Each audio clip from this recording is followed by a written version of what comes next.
Hey, I'm on tour right now, so come see me. There's still tickets available for London, Nashville. I'm doing this off the dome right now, just improvising cities that I remember that there's tickets in.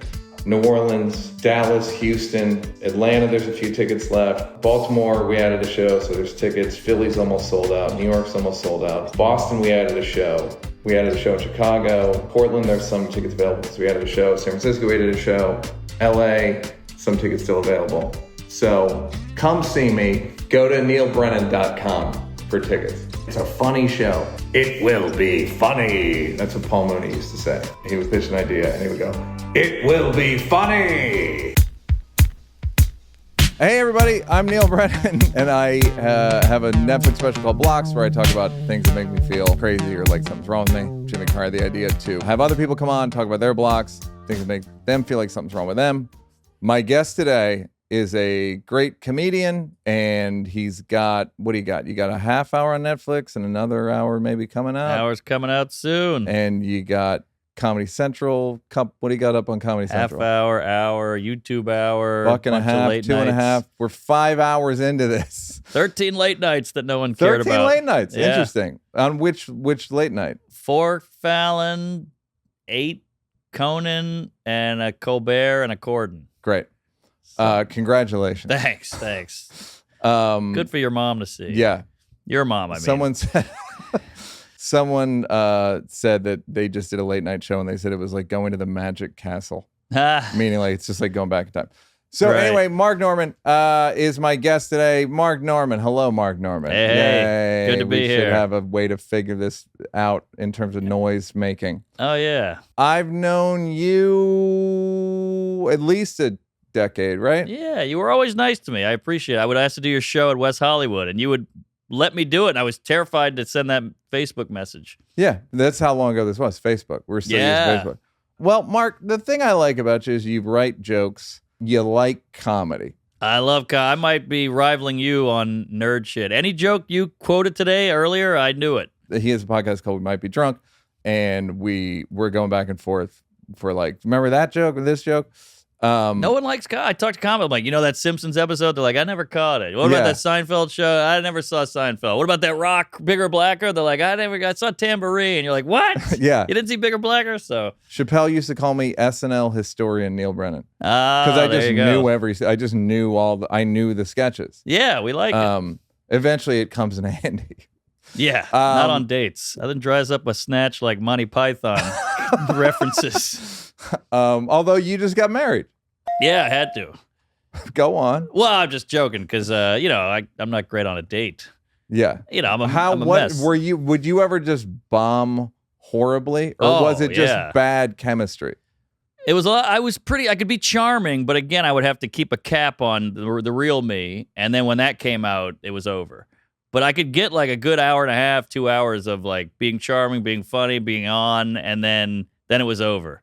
You had a great observation on the podcast we did earlier, saying that charm is makeup for men. Yes. Which is a great fucking observation. Oh, thanks. Yeah, it's the same as, when you're like, you want to go out, and the girl's like, I don't want to get all dolled up. It's the same with us. You want to go to this party? I don't want to get all charmed up. I don't want to speak loud and smile a little bit. Exactly.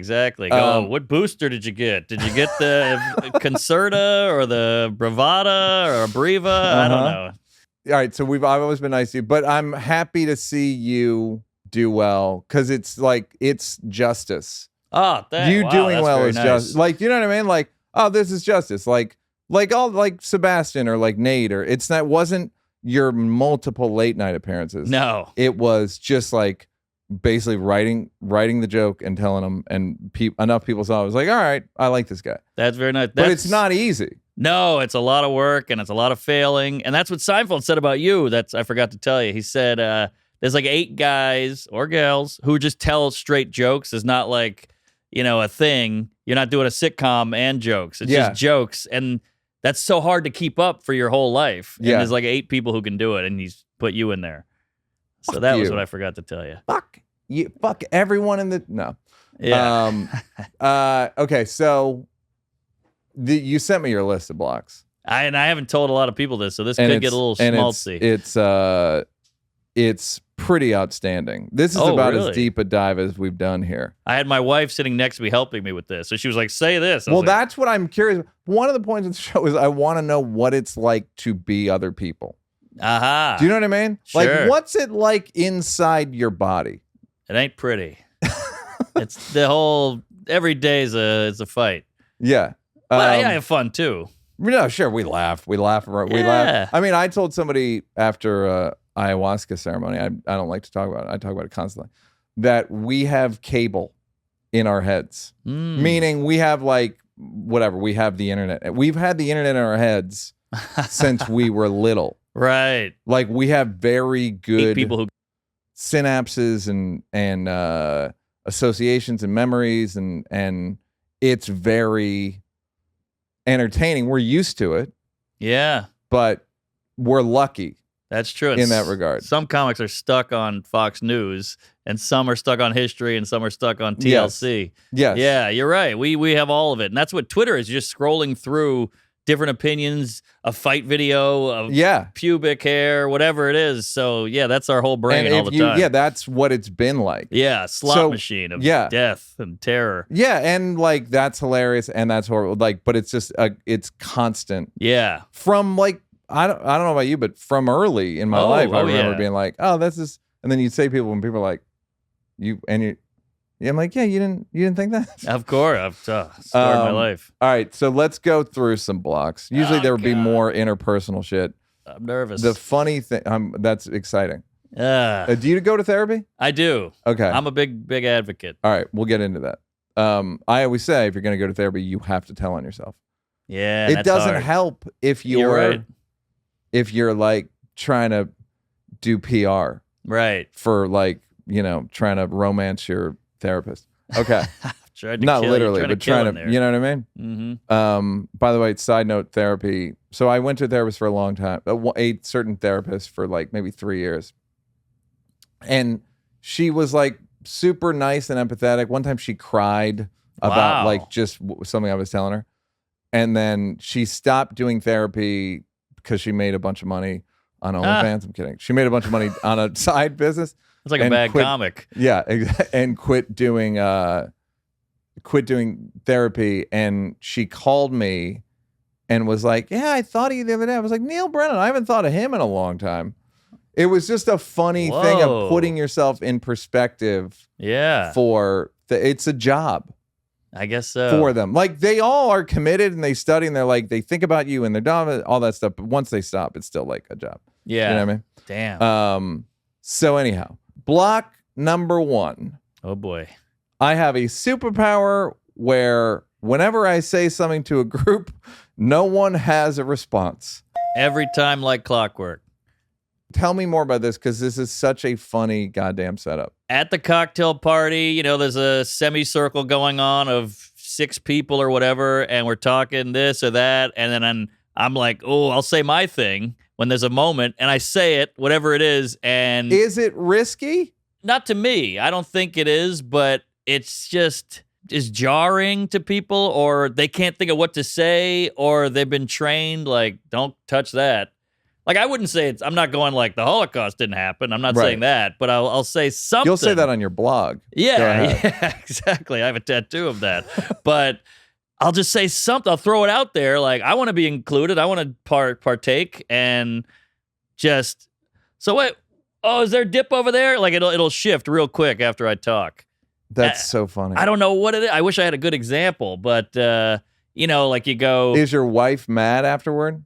no, she's cool. That's why we're together. Because Yeah. she's like, I saw that was bad. And she'll try to help, Yeah. which is so nice. And that's love right there. Yeah. But, whew, it's ugly. Like I'll be like, we'll be talking about a TV show. And I'm like, hey, that actor, he got in trouble for diddling kids. And to me, I'm not like, I'm just saying a fact. Yeah. I'm not condoning diddling kids, but they're like, all right, are those cocktail weenies done, or whatever. So it'll just ruin it. This is because we have cable in our heads. There's a better metaphor than cable. That's an old reference. But I can entertain, and I'm betting you can entertain a level of darkness, death. Oh yeah, the fun pedophile trivia. Yeah. Horrible board game. Yeah. For most people, we love it. Yeah. Yeah. So that's the thing. You have to almost like not dumb it down, but you have to almost be Soften. mainstream. Yes. For like a certain audience. But in my mind, I'm saving this boring, dull conversation with like, this is it. This is good stuff. Yes. I'm giving you good meat to talk about. They don't like talking about that stuff. I know, which is so because we like the news. Right. We love when when they like Will Smith slaps Chris Rock. They don't like Ukraine.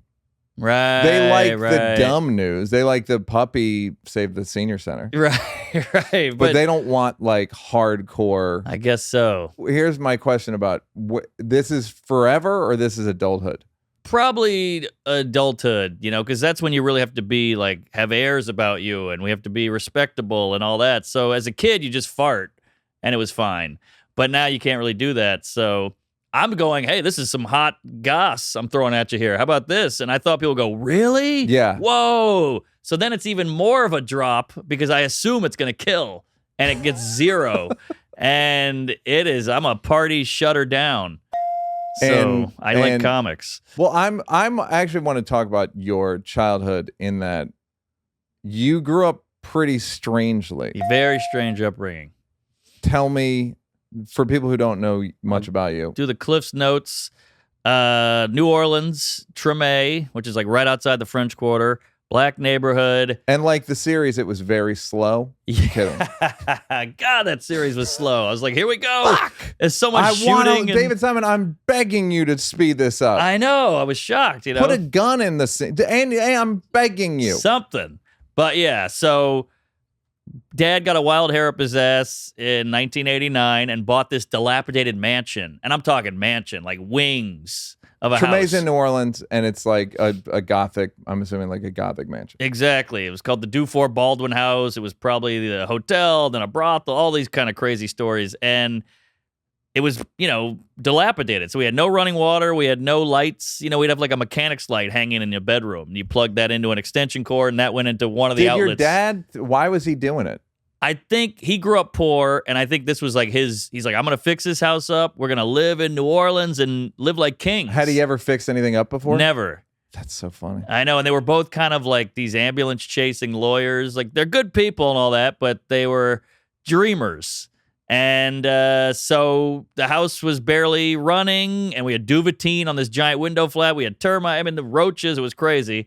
And I had friends How many kids? Me and my brother, 2 kids. He's older? Older brother, perfect son. He went off to do great things. I tell dick jokes.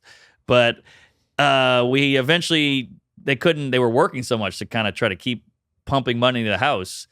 So they made, the back of it was, they restored that. That took forever. That became a bed and breakfast. This is pre-Airbnb. That's so funny that the minute they fix up a section of it, they're like, not so fast, boys. Exactly. We're renting this motherfucker out. Right. That's the nice if you part. guys have $95 a night each, Yeah. we'd love to have you. But yeah, I was allowed to change the sheets and restock the mini fridges. what a privilege. I Go know. ahead. But then they were gone so much that they needed kind of a nanny. So they hired this big black guy named Enos. Great guy, but he did burlesque at night. He was a transvestite, is what you called him then, cross-dresser. Mm-hmm. And he wore high heels, and he was sweeping with a Walkman on and a wig and a boa. He was all in. And he taught me Now, how this is the sitcom about your life, or this actually? I've been pitching this for years. No one will buy it. It's too dark. But it was so scary going. I got beat up all the time. My bike got stolen, 8 times. Cars got stolen. We'd try to go to school. The cars would be gone. That's It was wild. crazy. And Did you ever say, like, why are we doing this? Would your parents argue about it? they argued, I think, in privacy. But I was so young. I just thought, this is what you do. And I'd go to the suburbs to visit my friends. It was paradise. Bikes in the front lawn, orange slices, an above ground pool. Heaven. 2 lawyers. Yeah. Wow. But they bit off more than they can chew with this house, I think. And they were trying. But I just remember my mom whipping up pancakes, and that was for the breakfast guests, I had an oatmeal. But just crazy time. And Enos taught me how to fist fight. She'd mix it near your head. Like, not so fast. Yeah, exactly. He taught me how to drive a stick, how to shave, how to dance a little with a girl and all that. So I learned how to be a man from this guy in Great. a wig. And then one time, a famous story, these guys stole my This bike. is what Ron DeSantis is trying to fight, right? He's trying to make sure this doesn't happen to another generation of kids. He was Enos, actually. And I got my bike, so I ran home crying. And he goes, we're getting that bike. And I was like, I'm not going out. These guys were tough street kids. And he went and we drove around the neighborhood, found the kids. They were fucking with my bike, like fixing it and changing it. And he went out there in high heels and wig and yelled at them. They're calling him all kinds of shit. And he took the bike back so ballsy that no one did anything. And it was like, this is what a man is. This is like the toughest guy I've ever seen. And he's in a wig. Great. So it was a fun childhood. Save this story for when you get canceled for something. How everything you've learned is from a transgender person. Are you in touch with Enos? He died. He was killed. He hooked up with a guy who thought it was a woman, and then they were fooling around, and the guy flipped and shot him. This is Southern justice, you know. Did you ever have like a logical argument with your parents? Like, what the fuck is this? Not even saying it, but did you think it? Not really, actually, because it's just so normal. It's just like you go to bed here, you wake up here, you eat here. I hated it. And like we had break-ins. I walked in on a few robberies. We had this crazy house alarm, and we would hear woo woo woo. And it wasn't Enos? No, Go you're ahead. in your bed at like 2 a.m. It's like a 9-year-old, like, oh, there's someone rooting around downstairs, and then Dad's going down with the bat, you know, and you're like, this could be it. I don't know what's gonna happen, and then you go back to sleep and you go to school. I mean, it was wild. Well, that's another thing I like about you is you. I got like breaks more or less, like meaning like big, like Chappelle obviously gave me, but I'm saying like my brother's a comedian. I was going to school up here. I got into school up here, and then I started working the door of the comedy club and flyers and all that stuff, and like struggled in that. But I feel like my struggle was like 3 years, 4 years, whereas yours was like. Well, didn't you have 9 brothers or something? That's no picnic. No. I'm not saying that that my life's been like a picnic, but I'm saying your career-wise. Once you started doing stand, I just see you. All right, so you leave. Did you go to Tulane? I went to LSU, failed out, had to go to Baton Rouge Community College, then graduated from this shitty college called Southeastern in the middle of nowhere, Louisiana. Great. I had to get a degree. My parents made me. And then, so you could open a B&B. And did your parents stop once you guys left? What happened to the mansion? Well, now it gets dark. So I was at a Mardi Gras parade. Now it gets dark. Yeah. Go ahead. I was at a Mardi Gras parade. I was 14. I was a freshman in high school. At a parade, drinking, doing whatever. Came home, 30 cop cars, sirens going. I'm like, oh, shit. And my mom's crying. Dad's talking to the police. Brother's crying. 2 guys broke in, put guns to the parents' head, tied up my brother, and got all the keys and the jewelry and the credit card, stole everything, took the cars, and then they moved. Your parents moved. That's what did it, yeah. So then they moved to this nice... How much did you pay the burglars? I'm kidding. Then you moved to a nicer place? Yeah, we moved to a nice neighborhood, and but then I went to college, like pretty close after that. Okay, so parents, nice people. How do they look back at that period? I think they were like, wow, that was crazy, huh? Like, you know, whoa. It's almost like when a car almost hits you. You're like, I almost died, but woo. Also, the car hit us. Yeah, exactly. Like it didn't it sounds like it like was a bad time. Yeah, it was wild. I don't know. We never talk about it, never comes up. They're not open uppers. They see where I get it. Okay. Well and I couldn't wait to get out. Like New Orleans is a great town and fun for a bachelor party and whatnot, but not a great place to grow up. Okay, well, the next one is weird OCD rituals that if I don't do daily, I feel tons of guilt. That's a whole nother thing. Well, that's what I'm saying. Tell me about the OCD. I got some problems with guilt. So I got to do a bunch of shit or I just horrid guilt torments me. Like, well, you have a humility that I really like. That's admirable. But where's the guilt from? I guess being lazy and... But where'd you get the values? Who taught you the values? Well, my parents were kind of workaholics, and I guess maybe that instilled in me. They may have just not wanted to come home. Yeah, is it possible? That too. I don't know. I never really asked myself that. This show is sponsored by BetterHelp. Ding. You know that I'm constantly talking about therapy. I kind of won't stop talking about it. We talk about it again in this episode. I'm like a therapy dealer. I'm like a modality dealer because I've experienced pretty much every type of therapy a human being can endure. If you're thinking of starting therapy, give BetterHelp a try. It's entirely online. It's designed to be convenient, flexible, and suited to your schedule. Just fill out a brief questionnaire to get matched with a licensed therapist and switch therapists anytime for no additional charge. Discover your potential with BetterHelp. Go to BetterHelp.com/NEAL to get 10% off your first month. That's BetterHelp.com/Neal. 10% off your first month. You're gonna be better. You're gonna be better. When do you remember OCD shit starting? Well, I was a crazy bedwetter, and they say that comes from trauma. So that was probably the break-ins and whatnot. But I so think you're a bedwetter late. all the way till 14, 13, 14, yeah. So it was, it was a problem. Peed on a few girlfriends.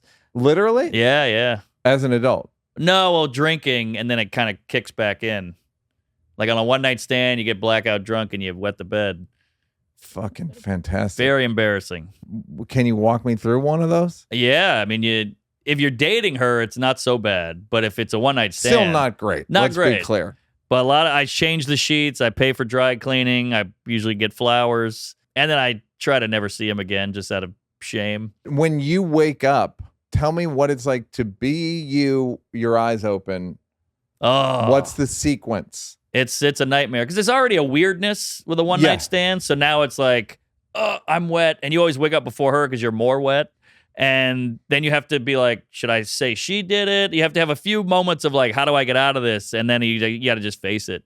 So I go, I peed. Sorry. Oh, shit. It's they must brutal. be like, you did what? Yeah, it's bad. One time I fell asleep with a girl spooning on a couch. So I just was peeing like into her ass, basically. And the couch was leather, so it pooled. Oh, it was brutal. I never went back. But I gotta say, if it's the kind of couch I think it was, it was fine. You just wipe that thing down. Pleather. Yeah, you're ready to go. Exactly. This podcast is brought to you by Pleather. But very humiliating, but luckily it was a boozy time. It's New Orleans, it's the South, it's college, so it wasn't that crazy, but it was still brutal. No, I'm sure a lot of people were peeing into other people on love seats. Now, R. Kelly. Okay, well, I mean, I guess people do pee that weren't bedwetters. Mm-hmm. Do you? Sarah Silverman. There's a long line of bedwetters. Comedians. Sarah's book was called Bedwetter, right? Exactly, and it's rare for women. And okay, so you started the OCD, the bed. Did you ever have to go see a therapist or anything for the bedwetting? No, it was the 90s and late 80s, so I don't think that wasn't really an option. There weren't any therapists until 2011. In Louisiana, there might not have been. Yeah. There might have been one guy in a seersucker going, I do declare your bedwetting you might be gay. So it was dark days, but it builds comedy, you know? And I think a lot of this OCD stuff comes from like a low self-worth. Like, who do you think you are? You don't have to do these things. Who do you think you are to be able to get to do comedy and all these great shows? But what? All right. So what OCD do you have now? Well, when I was a kid, it was mostly like I had figurines and they had to be a certain way. And if somebody touched them, I would snap. Like, what were the figurines of? I had like, Star Wars and stuff like that. And then now I have to do a certain amount of push-ups every morning. And if I don't, I'm like doing push-ups in a bathroom in like How a many? bar. I'm up to 80 straight. Well, it's funny because that sounds like a workout plan. Yeah, well, I've kind of channeled my OCD into something that can actually is good for me. Yeah, instead of that's the most efficient. It's like turning the stove on and off doesn't help me. So it's I'm like this wind could help power or yes. something. It's like using your yes, exactly. It's like using your OCD for good. Right. 80 in a row. Yeah. Well, it's been years of just doing them. So I'm like, today I'll try to go to 72, and I'll go to 73, and now I'm at 80. Today you did 80. 80, yeah. Diamond push-ups, ladies and gentlemen. Is that the only one you have right now? No, I got it. Well, now I've added a few more. Go, you got to. Go ahead. Because the mornings are easy for a comedian because you wake up, you kind of have nothing to do. So now I'm like, who do you think you are? You're like, what OCD habit should I take on? So Go now ahead. I picked up a few in the afternoon where I have to do 30 pull-ups on a scaffolding. Fuck, that's funny. I did them earlier before you got 30 there. pull-ups on a scaffolding. I'll literally leave the cellar. I'll do a set, go out, find a scaffolding that no one can see me, do 30 pull-ups, and go back to the cellar and be like, boy, I got a good slice of pizza. Do you have to go to like City Hall and see who's doing construction? Zip code Google searches. Yeah, I have an app for contracts. So what's funny is your hands are going to be filthy at that. Oh after yeah, that. I go wash them. That's not a problem. Nah, I can handle that.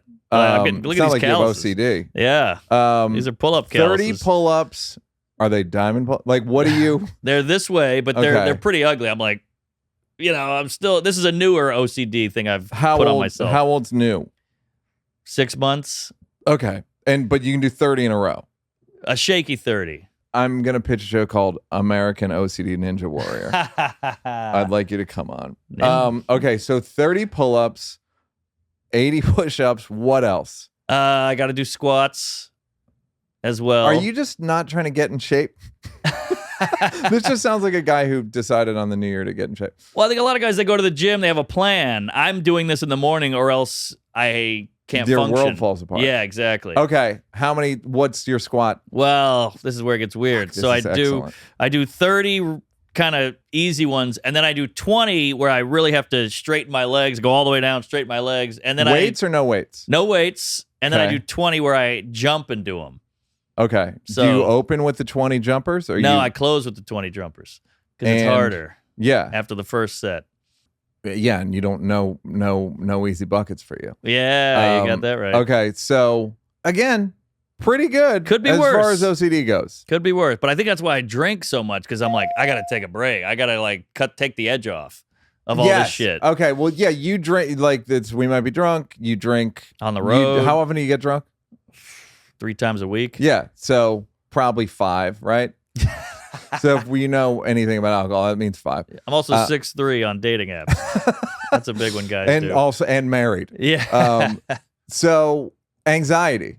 That's the thing because I don't drink, right?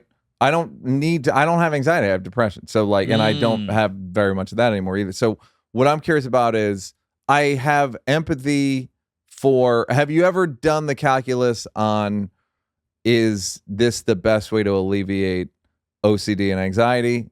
Or would a medication be better? Or would weed be better? Or have you tried anything else? Can't do weed. Not good. Yeah. I'm a mess on weed. Just go inward. That's exactly. I think I've heard you talk about this. Brutal. It's like you want to see a person fold in on himself. Yeah, oh my God. Like I'm not even there. Yeah, same. I go origami. I'm a mess. But I'm scared of medication.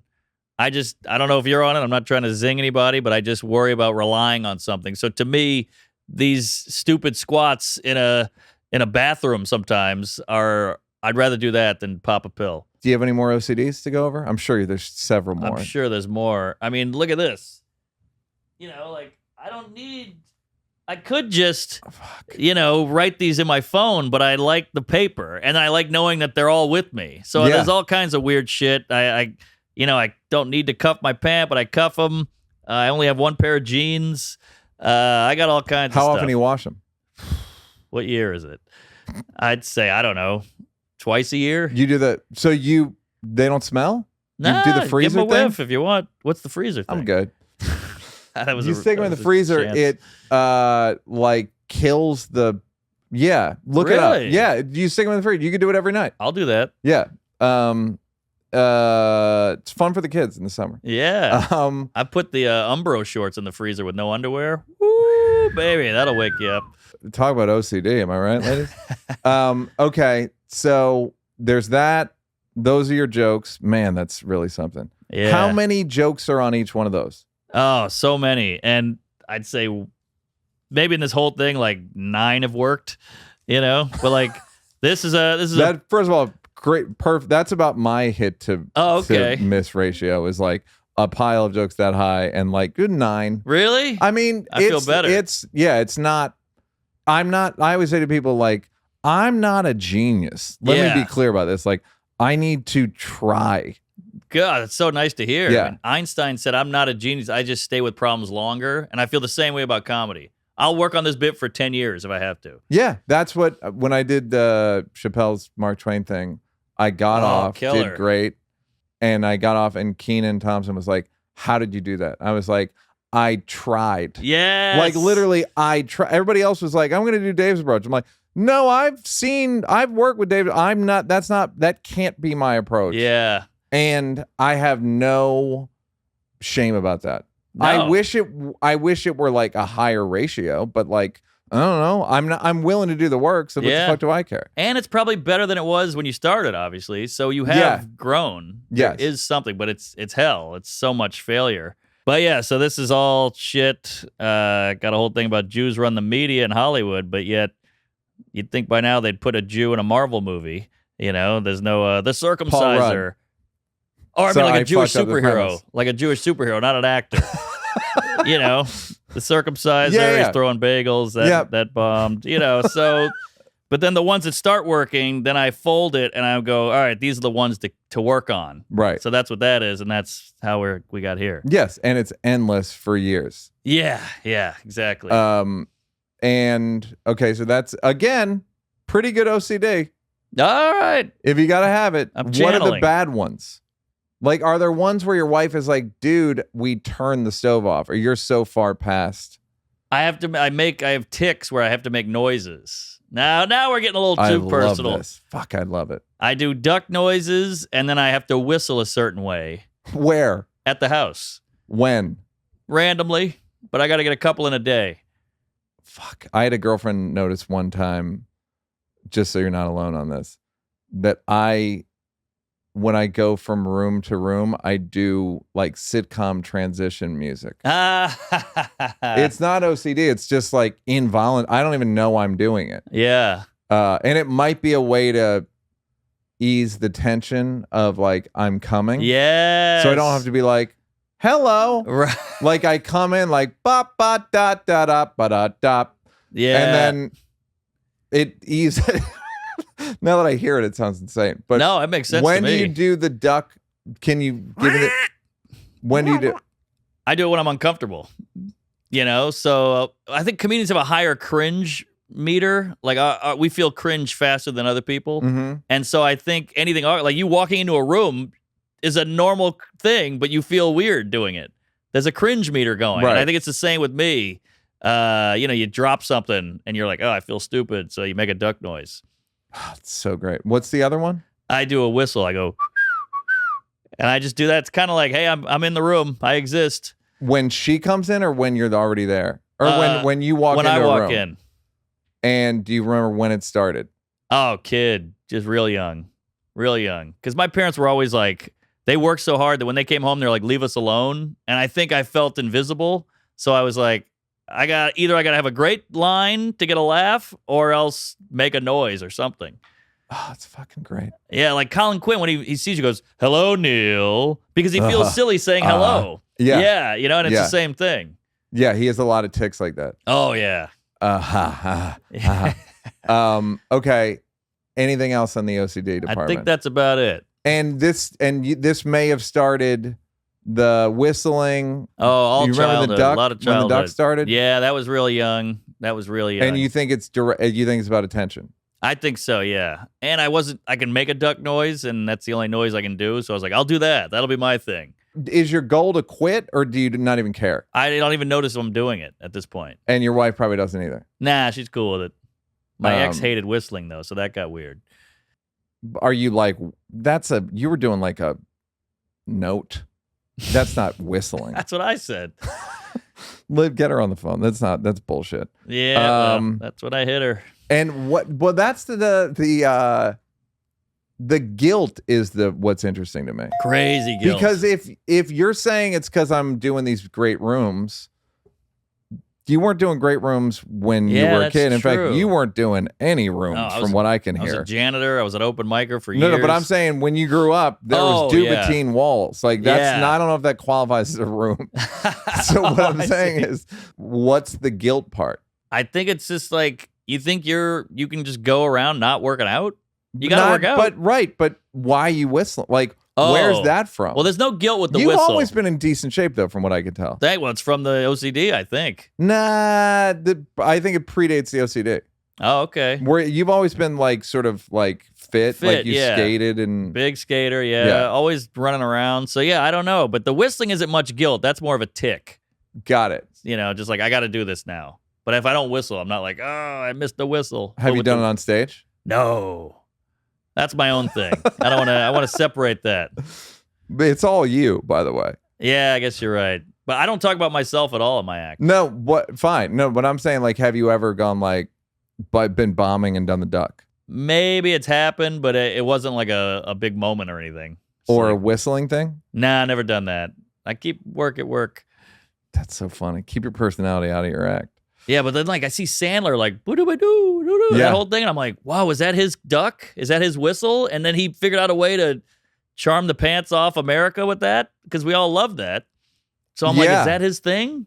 Did he channel that into comedy? It's pretty brilliant. He's supposed to come on here. I will ask him. Please. Yeah, no, I'm dying at because Adam's like a bit of a locked vault. Yeah. In terms of like who it'll be fun, I think. Oh yeah. We were talking earlier about how you feel like you've had to change, like getting married and your wife wants changes or whatever. Yeah. What were the changes? I got to grow up a little. Like, I was always like, a wedding. What are we doing? That's dumb. She's like, I want one. I was like, all right, I'll do it. So she's like, it's important to me. It doesn't matter about you right now. And I was like, all right. So there's stuff like that where you're like, and now a person's relying on you. And what really did it was she had my back on a thing once, and I'd never had someone really have my back. And I was like, all right, I'm marrying her. That's really what did it. Never had a woman like fight for me. Yeah. And, or even a friend, really, coming to think about it. But so that was huge. So I was like, all right, she's loyal. She'll stick with me forever. This is big. It's almost nice to have that moment where like, oh, good. Yeah. Before they're even on the clock, you're like, okay, this person exactly will defend me. Because that's a big one for me, too, is like, I want, I think when I think about growing up, I always think about like being like sent to my room, some sort of incident, I'm crying, sent to my room, and I'm just sitting there like, where the fuck is everybody? Yeah. Like, where the fuck is everybody? And I wonder if you must have had that. Totally. I felt alone my whole life. And then someone having your back, you're like, oh, this is a partner. Oh, really? Yeah. Was that in your vows? I told her I didn't want to do vows, but she wanted them, so we did them privately, and that was in there. Oh, great. Yeah. Great. Because, again, that's the cringe. I can't say vows in front of other comedians. It's too hard. Yeah. Fantastic. Fantastic that's I also like how, by the way, talking about this stuff isn't that bad. Oh, right? really? Meaning, no. I just can't imagine anyone cares. It's interesting. Okay. If people like you, they're like, oh, I didn't know that. If people don't know who you are, you're a weirdo who grew up in a giant mansion, right, with workaholic parents and Duvetine walls and whistling and making duck noises. But how lucky are people now with this? Because wouldn't you love to see Richard Jeni or Richard Pryor or any other Richard doing this? I would fucking love it. I would live there. All we had was those On Comedy CDs. Remember those with Woody Allen? Yeah. I think Seinfeld did one. That's it. Yeah. They both are good, though. They're very good. But I was listening to that like I'm on the edge of my seat. And it's like an hour, and that's all you get. Yes. All right. Sometimes I'll say something horrible, things I don't mean, just out of boredom. Yeah. When and what? Oh, but it's not related to the party bombing. No. That's a whole other thing. This is like intentional. The party thing I thought would hit. This is like, God, I'm like painfully bored. I'm like angry about how boring this is. I'm going to go in on like, let's open up Ferguson. Let's do like a Ferguson joke or a Holocaust joke or whatever. And people are like, Jesus. And I'm like, all right. I needed that. I'm back. So it's almost like cold water in your own face. Yes, exactly. Well, here's a question I have. What if you don't do all your pull-ups and your squats and your push-ups? Oh, I'm a mess up here. What does that mean? The anxiety goes way up, the guilt goes way up, and I'm just not. The guilt of who were you to be having a good life Yeah, kind you of thing? can just skip this. Come on, I kind of have two people in my head, like the slacker and then like a drill sergeant. Yeah. And the drill sergeant's going like, "You missed the push-ups." I'm like, "Come on, I took it one day off." He's like, "You take one, you're gonna say that when you take another day off?" You're like, "Ah," so there's that going on. So the drill sergeant's way louder. I'll let it slide on a sick day, but I don't like it. And I rarely get sick, I think, because I'm almost like pushing Well, you got sickness push-ups away. to do. So if you don't get sick, I guess I'm like, what are you so... Where's the drill sergeant from? I don't know. He's in there. That's a great question. Maybe my dad? I don't know. What was your dad like? He was scary. Okay, Scary all right. dad. You know, dad's home. It was that Yeah. whole thing. Yeller, hitter? Yeller, temper. Yep. Not really. I think I got spanked a few times, but nothing crazy. But I think he was just miserable. I think he hated being a lawyer. I think the house was coming down on him. Money, all that. The racial tension in the neighborhood. So I think he had a lot bubbling up. Was he like a regular yeller? Yeah. And did you... And a surprise yeller, too. Like, he would get mad where you're like, oh, I didn't see that one coming. Right. You know, usually you're like, oh, Dad's going to be mad about that. But this was like, God damn it. And you just sit next to him. You're like, whoa, where'd that come from? Would he bang tables? Yeah, a lot of banging. You know what's makes me like, I hate the word trigger, but a thing that makes me flinch is when people bang the sound of cutlery hitting each other. Oh, yeah. I get like, oh, you had the scary dad? Yeah. Yeah. It's like it makes you skittish. Yeah. Yeah. Like family members stutters and like speech, like just stuff from, and it's all, I think, based on worrying about, could you charm him? Yeah, he was funny. He was affable, but you catch him in that wrong moment. It was rough. The obvious question is like, do you think you charmed him to get out of being screamed at? I would try, yeah. And now it's weird. He's on antidepressants, and he's like, "Hi." He's like Henry Winkler now, so funny. And I'm like, "Whoa, hey, Dad, how are you?" Like, I'm almost kind of hesitant. And you're kind of like, bring the old guy back a little bit, yeah. That's so funny, dude. All right, so, but you also feel the need to say something divisive or like a bomb thrower. Yeah. For no. And it's a little bit too of, I think, of a rebellion. Like, I'm not allowed to say this. Who gives a shit? Come on. Right. We're saying it. Is the world going to end? And then sometimes it does. But in the moment, I'm like, God, you ever seen that Curb where he's like, hey, your wife's got nice tits? And he's like, why would you say that? He's like, I took a risk. That's how I feel. I'm like, I threw it out there. I tried it. Does it ever work? It must work sometimes. It works sometimes. I've gone on dates where I'm like, well, we should just fuck. And they're like, all right. And then sometimes they're like, what? How dare you? Blah, blah, blah. And so you're like, all right, I went for it.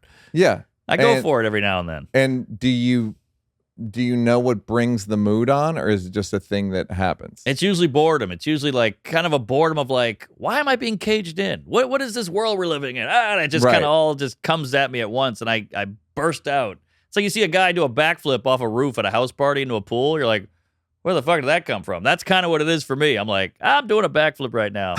I might smash my head on the side of the coping, but I'm going for it. Or their head. Either one, as long as the head gets smashed. Yeah. Okay. I hope to make it in the pool, but it can happen. Either one. All right. This is funny to me. I hate being shown things. Oh. You got to see this new video. You know this guy? Oh, dude, check that. I'm like, God, I hate this because now I have to react. And I know I'm not going to like it. Well, that's what I told Ronnie Chang. Like, I don't like presents. Yes. Because I don't want to perform. Oh, my God. This is so good. Like, I love this. And I don't want it. Right. I, generally speaking, knew about it. Yep. Could have got it. Yeah, exactly. I'm doing this special and my reps are like, we're coming by. What do you want in the green room? I'm like, don't bring me anything because then I'm going to have to use energy from the show to go, ooh, a pillow or whatever. And then your jokes are going to bomb because you put too much weight on gratitude. But you remember doing Conan when people would come back like, how do you feel? You good? You're like, yeah, I'm good. You're ruining me. Yeah, like leave me alone. Yeah. I don't want people. People don't come generally. Oh, that's better. I asked them not to come. Smart. Or like don't come backstage or what. Like I just can't. It's not helping me. No, not helping at all. It's worse. And then see me after. We'll go get a bite or something. We'll get a meal. Yeah, you almost wish that there was a like a replica of like the Cellar, the Comedy Store, that the people that are normally there. Oh yeah. Like so you just be like, all right, I'm gonna go do my Netflix. Like just quickly go do it, so it's not so like ceremonial. Yes. Here's a big deal. Which is why weddings are. I would at my own wedding. I was in like a broom closet with 3 comics, going like, "Oh, you see that clip or whatever?" You know, like at my own wedding, and people were like, "Where's Mark?" I could hear them outside. Like, "Where's Mark?" And I was like, Shh. "I'm in a tuxedo." Like, But what if someone texts you a link? that's okay because it's on my own terms, and I don't have to. They don't have to watch me react. That's really what it is. Them watching me watch it. I hate that. What I've gleaned from doing 8 of these, or however many I've done, is that comedians in general do not like social expectations. Ah, that's a good and better way we to also put it. don't like social obligations. Yep, well, I hate that. And where are you on this? Confrontation. Hell, horrible. And I bums me out how bad I am with it. I feel like I'd have a better life if I stood up to a few bullies. Interesting. And I didn't, and it's still, I get like a pang whenever I think about it, like, you coward. Maybe duck noise it out.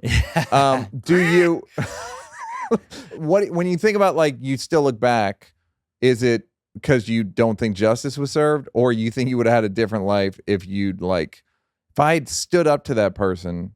Yeah. Well, it's a couple things. One, if I stand up to them, I might lose, and that's fucking humiliating. Mm-hmm. Then if I stand up to them, it might make it worse, and now I'm in a bigger confrontation. Yeah. That's terrifying.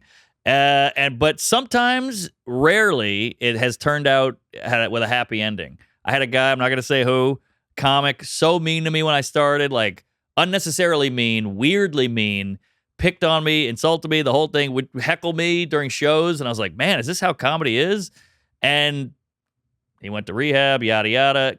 Years later, he wrote me this email like, I was jealous of you. I didn't know how to handle it. You wrote jokes that were better than mine, and that bothered me. I was so mad at you, but I hate myself. And I was like, oh, my God, I can't believe this. This is like everything I kind of maybe thought, but then I didn't want to believe because I'm like, oh, who's jealous of me, whatever. And it was a huge moment in my life seeing that.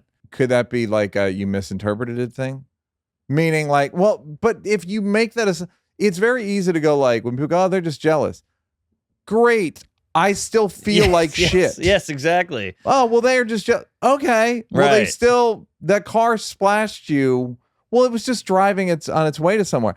I'm wet. Exactly. The fuck do you want me to do now? I feel like that about a lot of cancel stuff. People go, hey, he's a millionaire. I'm like, well, he has feelings still. Yeah. He still is a human being. And you're all this, all you talk about is compassion, but not for this. Yeah. So that irks me. But yeah, like there's still wetness.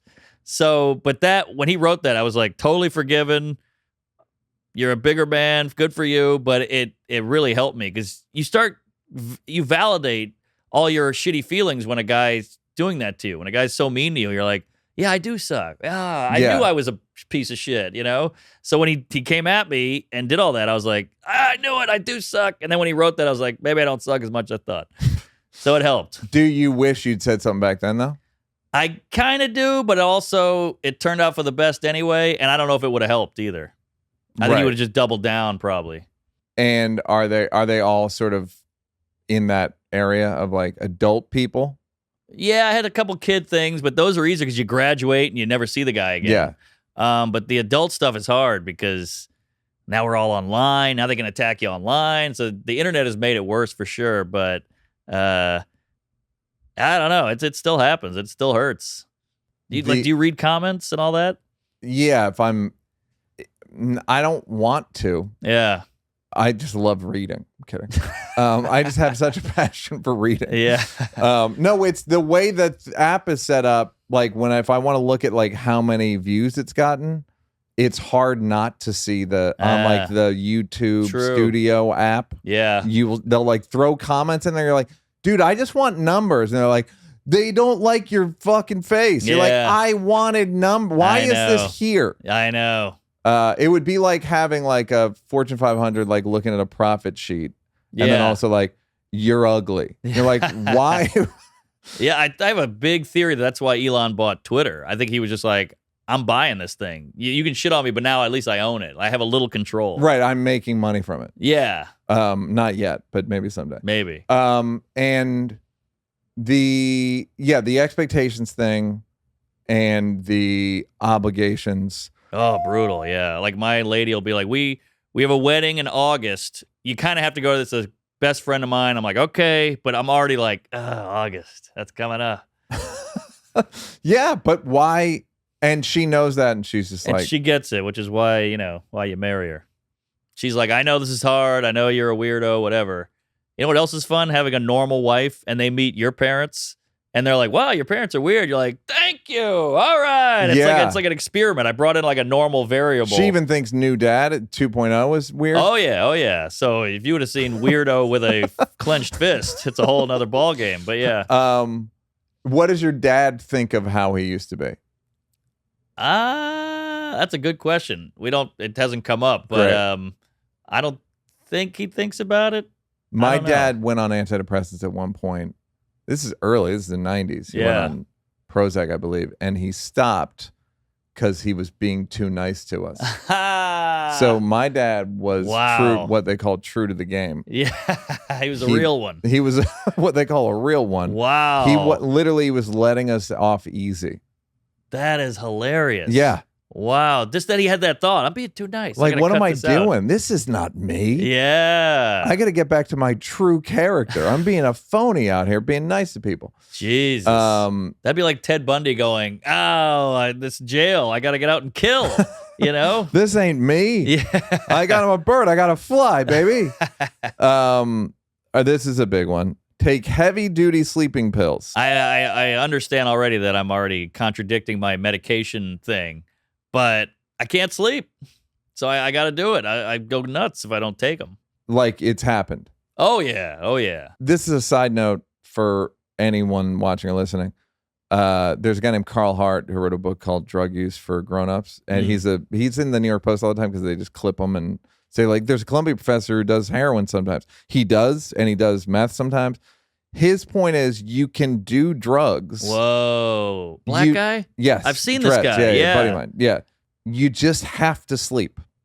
Huh. He's like, most psychotic breaks, the first question is, have you slept recently? Whoa. And the answer is always no. That makes 100% sense to me. Anytime I'm nutty, it's because of no sleep. Yeah, well, that's where I would say, like, take a pill if you have to. I'm on your side. All right, thanks. It helps. Tell him Neal sent you. And how bad has that gotten? Well, I mean, I'm relying on them now. So if I don't take them, I'm just like, not only am I not sleeping, but now I'm wishing I had the pill. So it's like a double whammy because I'm like, if I had that one pill, I'd be out right now. So it's pretty bad. You have levels of pill. You have like decent pills, and then like that's the good pill. Heavy duty. It's called Seroquel. Sure, it's a schizophrenia medicine.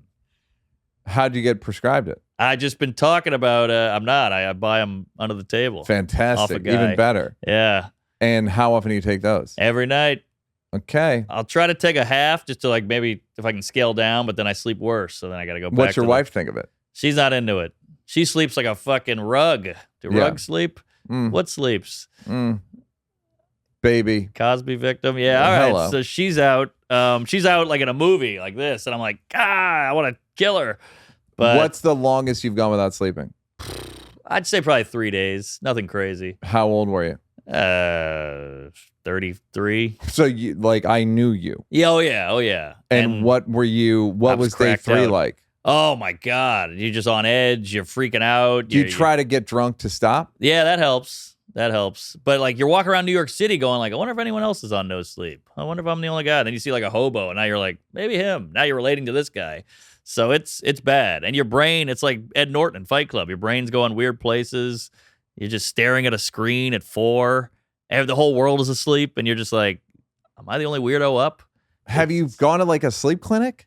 No, I'm not a clinic guy. You're good with that stuff. I've never gone to a clinic, but you should go to a clinic. I mean, I don't Really? say this. I've never told anyone. I mean, I tell everyone what to do all the time, but I'm saying like I've never heard of a you sleep should clinic. go. Yeah, there's like you will go and you'll like sit in a bed. You'll lay in a bed and they put electrodes on. They can Really? scan your brain while you're either sleeping or attempting to sleep, and then Whoa. they can help you. Really? Yes. And sleep is frustrating because everyone does it naturally. Yeah. So you're like, what the hell? And you can't try to sleep. Yeah. So it's just this frustrating. Are you tired? cunt. Yeah, oh yeah. So you're very tired, I'm Yeah. assuming. All the time. You close your eyes, what happens? You know, the brain, it's a Japanese game show, I always Sure. say. It's just like childhood, bits. Remember that guy? That was a stupid thing you said at that party. Weird Whatever. feet, that guy. Yeah. And then you go back like, remember third grade? Holy shit. Well, this is the cable. This is the downside of having cable. Yeah. Yes, exactly. Have you heard of these 12-hour walks people are doing? No. Oh, this is a big thing now. Some guy would like go to Everest and walk, and he's like, the places your brain goes, it's like free therapy. Just go outside and start walking. Don't talk to anybody. Don't headphone. Don't look at your phone. Nothing. Just walk. And like by hour 6, you are just in it, man. Like you're going all kinds of deep, deep corners of your brain and thinking about stuff and processing stuff, childhood, memories, trauma. And it's like becoming very popular.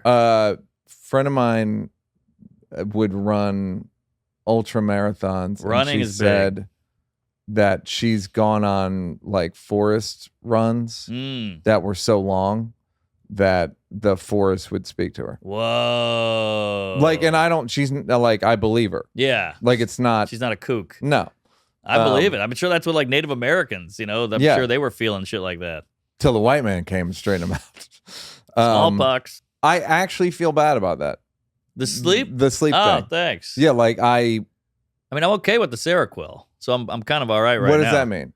Like I'm getting, a good 6-7 hours. Oh yeah, Yeah, but you're still pills. exhausted. Is it good sleep? Is it Michael Jackson sleep or it's No, it's not propofol. It's not the Whitney Cummings, but it's it's helpful. Like 6 hours to me, I'm good. Okay, so you're doing it and you're like knocking it out. I'm Have you knocking it looked up like No, I Seroquel should. for sleep? I should look into that. How did you hear about it? I've been talking about not sleeping, and then you just like anything else, you meet other people Yeah. who aren't good at sleeping, and you got to try magnesium. Tried that. You got to try melatonin. That's weak. And then one guy was like, you got to try this. Here's one, and I slept pretty well, and I was like, you got to hook me up. So now I'm like a dealer with him. And have you noticed like you write like what's your I think just sleep is such a superpower. I agree, but I'm saying like I like drink caffeine or take a caffeine pill, but I do it earlier now because I just go to sleep at 2 every morning since I was 15. Yeah. And then if I drink caffeine earlier in the day instead of like I do morning and then I do like afternoon. If I move it up, then I can go to sleep at midnight. Oh, and wow. it's like that's way better. Way better. Yeah, like across the board. Yeah. And Early to wake up rise. earlier and fucking like Productive. Yeah. Yeah, no, midnight is huge. Well, you have a better system, which is just don't go to sleep at all, which I need to ask you about. I'd like to get more information about don't go to sleep at all. But when you're doing a pull-up at 4 p.m. with no sleep, you're like, Fuck, I forgot about the pull-ups. I mean, you're wonky. Your brain's all over the place. It's bad news. But having said all that, you don't seem to feel sorry for yourself. No. The bully stuff, I felt sorry for myself. Like, man, this guy's really... But even like, my show was like kind of feeling sorry for myself about having like depression stuff. You seem like not like you have no empathy for yourself. You just seem like, I don't know. I mean, there's people with way worse. Yeah. Could be in Ukraine, Yeah. so... Doing pull-ups. Yeah, I'm a comedian. I'm grateful. And you got to figure that out.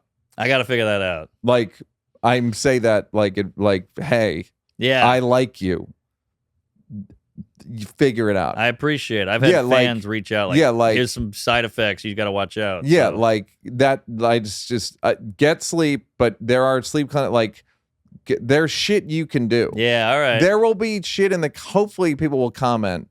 For once, could be helpful. For once, Yes, please. like things he could do if there's people watching that know about this shit.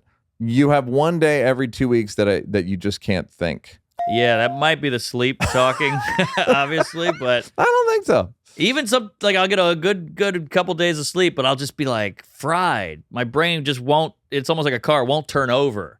And our whole job is like thinking of bits, being clever, being snappy, whatever, and it just won't go there. Yeah. And I have that at least one day every week or every 2 weeks, and it'll fuck you. Sometimes I've had it when I do Rogan, and you're like, this is the biggest platform, and I got nothing. And you're like, God damn it. And how'd it happen today? Or you go on a date or whatever, and some days it just won't click.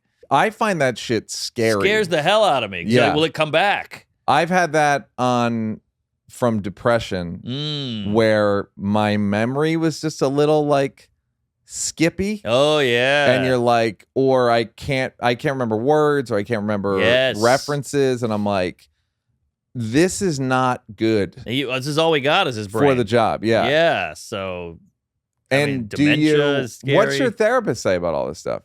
Well, what's weird is if I go to him, it can help it. It goes away a little. The emptiness. Yeah. So if I talk to him and like it almost feels like the garbage is emptied. It's like that sound when your computer when you put the trash and you empty it. It's kind of like that. Like, oh, I feel like some of the bags of shit are gone. What do you end up talking to your therapist about most of the time? Mostly just social stuff.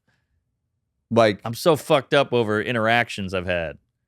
Well, that's the thing is like the level of obsession. Yeah. If a social interaction and bombing, or I think that person likes me, I don't trust that person. Yes, or that stuff. Like grading every interaction. Yeah. And then you end up constantly. It's constant. Yeah. And what could I have done differently? Oh, yeah. Brutal. A lot of replaying stuff. There's a term for that. Rumination. Oh. Here's where it's from. Goats eat grass and then puke it up and then eat it again. And that's what we're doing. Whoa. There's a therapy called CBT, cognitive behavioral therapy, and there's a bunch of thought styles. And I have it in my phone. It's saved under like, this is important. Here are the thought styles. Oh, I can't wait. All or nothing thinking. Sometimes called black and white thinking. If I'm not perfect, I have failed. Either I do it right or not at all. Whoa. Mental filter. Only paying attention to certain types of evidence. Noticing our failures, but not seeing our successes. Wow.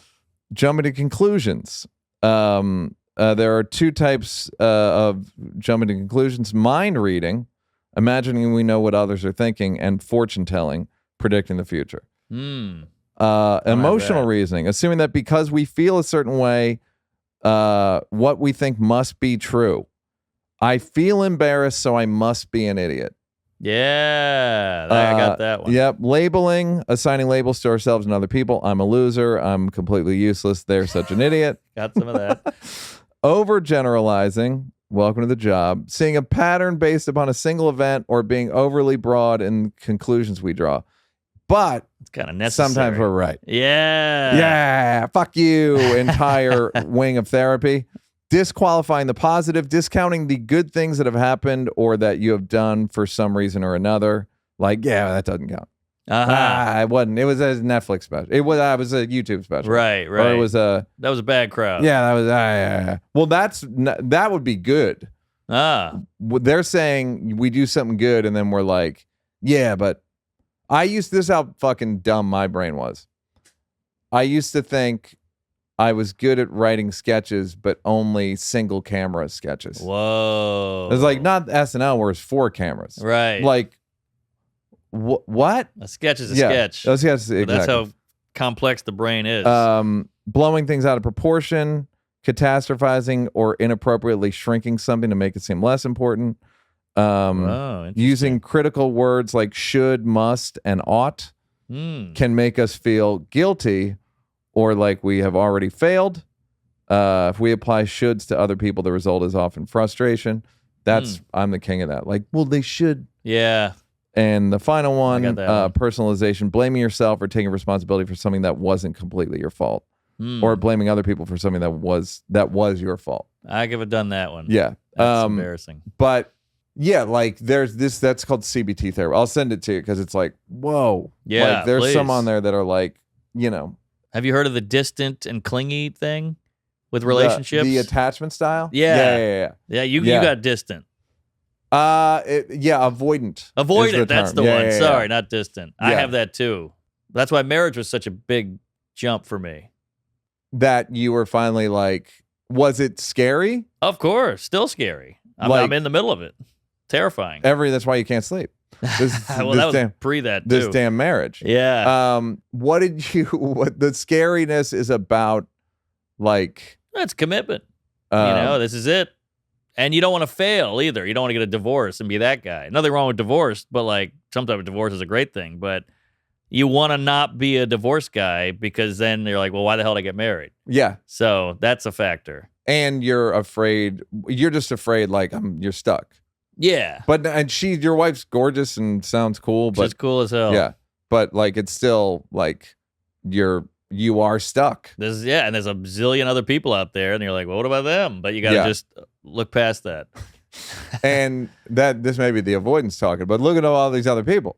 Yeah. I know. There's some hot ones and too. Do you how did she deal with it? I think she's just a cliche lady who's like, I want to get married. I like the idea of getting married. I like marriage. I want to have a family, a picket fence. I don't like we're doing this. Yeah. And you were just kind of like, all right. Yeah, it took a few years of talk to me in a month, and then eventually she had the back, and then I was like, all right, I'm down. Great. Well, now I feel like you're committed to it. Now you'll be avoiding change. Yeah, probably. More good OCD. Yeah. Or maybe she's like your good luck charm or something. There you go. People do act nicer to you when you get married, though, I think. Do they really? Yeah, they're like you remember that Alec Baldwin speech in Departed? Like, people know you're not a fag. They notice somebody can tolerate you for a while. Like, it makes you look more decent or more acceptable. In Blocks, there's the thing about like if I were married with kids, I'd be more popular. Yeah. So you're saying, it shows like you're a soldier. Right. You're like a love soldier. Like you're a soldier for a lady. Yes, exactly. And I'm not saying I believe that, but I've just noticed people are like, "Oh, look at you got married. Hey, yeah, you grew up, or you got your shit together." And I'm like, I don't, but technically, yes. Yeah. All right, one final question that I keep forgetting to ask people. All right. Biopic about you. Oh God. What is the Shia LaBeouf? Okay. No, yeah. Who's Fred the Savage. Star? Fred Savage or Shia LaBeouf? Yeah. What's the arc of the character? Ooh, that's great. That's a great question. I think, well, obviously you got the comedian Start whenever thing. you want. Okay. Start at age 10, start at 2, start at 20. I'll start at the day before the whole gun pinning the parents down thing. Uh-huh. So like the day before that, then that'll like be the inciting incident. Right. And then I'll go off and go to college. We'll montage that, and then I'll learn to be a comedian, and then the big thing is fucking up, and then getting married is like the end, I guess. What did you fuck up? I fuck up relationships, a single guy, failure as a comedian, drinking too much, not sleeping, and blowing it with a bunch of women, and then getting married.